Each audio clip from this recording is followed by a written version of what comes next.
Hello, darlings. Smileen here, and this is the random things that men will do in order to go out with you. So I have to backtrack and preface this story with, I've said it before, I've had 5 throat surgeries. So I had my first one when I was 19 years old, and trust me, I have never, ever, ever again taken for granted the use of my voice.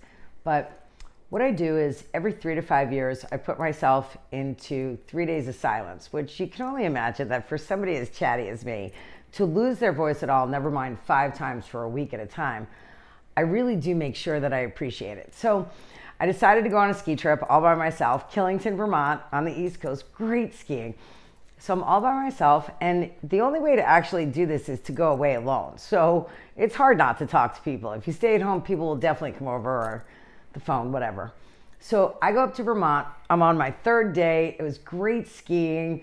I'm in this little hotel that's near the mountain that has continental breakfast, and I'm eating a donut, drinking coffee by myself, and some guy walks in and asks for, is this all it is? I'm like, I nod.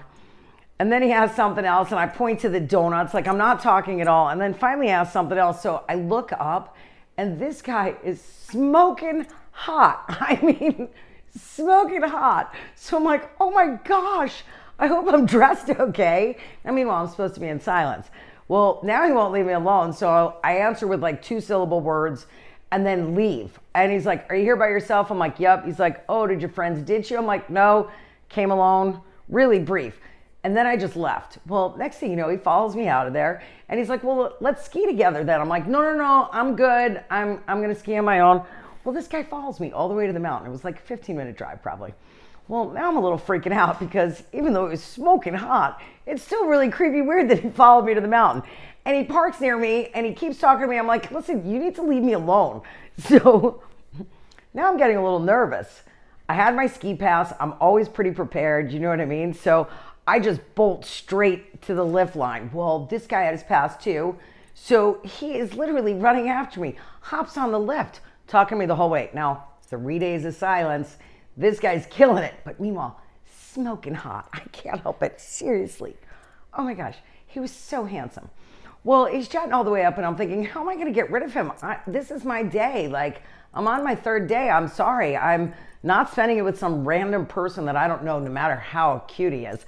Well, we get all the way to the top, and I'm thinking, oh my gosh, this guy's really following me. I don't know what else to do except that I'm now going to go down the hardest slope. Now, Killington has this one run that is literally the steepest slope on the East Coast. Now, this is not what you do on your warm-up run, your first run of the day. I'm a rational person. You go for the easier slopes, work your way into your boots. But now I got Creeper over here that's followed me all the way up the lift, and I'm thinking, oh, well.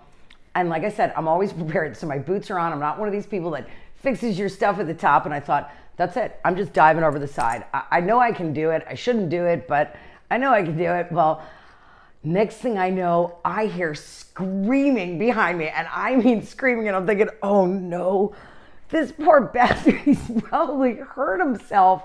And I'm thinking, I wasn't a ski instructor in those days, okay? I was not going back for this guy. I was in 3 days of silence, and I'm hitting about the first cat track, and I mean screaming, and I don't even want to look back.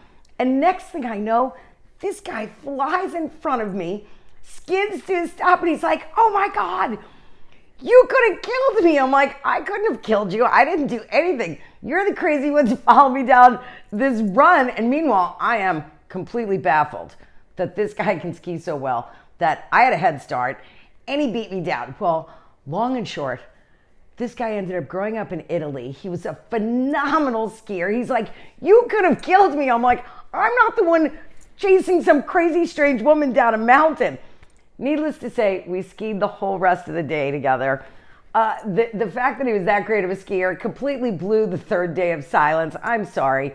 But when do you run across somebody that can ski that well? Well, we had the best day skiing. I mean, chasing each other down the slopes. So the end of the day comes. I'm like, thanks so much. I had a great day with you, but I got to go. I've got to get back to New York. So I am literally running away. And he's like, wait a minute, you have to give me your number. I want to see you again. I'm like, no, I'm sorry. I'm like wildly fixated on my career. I was a stockbroker at the time in Manhattan. There is no way that I wanted to get involved with anybody at this time. I just went to 3 days of silence and now I'm not getting it.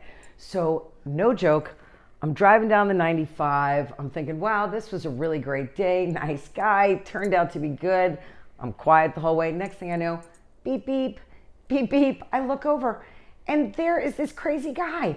He caught up with me. He's driving this cute little BMW and I'm thinking, oh my gosh, this gets even cuter. Now he's got even a cute car. But meanwhile, now I'm nervous, okay? It was one thing to chase me to a mountain. It was one thing to ski all day. But now he's driving all the way, like at the same level. I tried to speed up, get away from this guy. I slowed down to get away from him. He followed me all the way to Manhattan. I am not kidding. I finally pulled up. Now, there is no way I was pulling up to the street that I lived on. I had some guy that just followed me from Vermont. Apparently, he was in the Navy and he was stationed in Staten Island. And I got out of my car. I'm like, okay, now you're crazy as a bed bug. You can't do this. You're not staying here. I have to go into my apartment. He's like, there is no way that you pulled up to your apartment. I spent the whole day with you. You would never let me come to your apartment. I'm like, oh my gosh, the guy's smart. Seriously, there was no way I was going to pull up to my apartment. He could figure it out. And next thing you know, he starts screaming, if you won't go out with me, I'm going to scream in the streets until you do. I'm like, you're out of your mind. He started screaming in the streets. I didn't know what to do, except I gave him my number. And next thing you know, we dated for a year. We had the best year. He was such a good ski bum. That winter, I had a house with all my friends in Vermont. That was another one. 16 people sharing one house. What a great winter that was.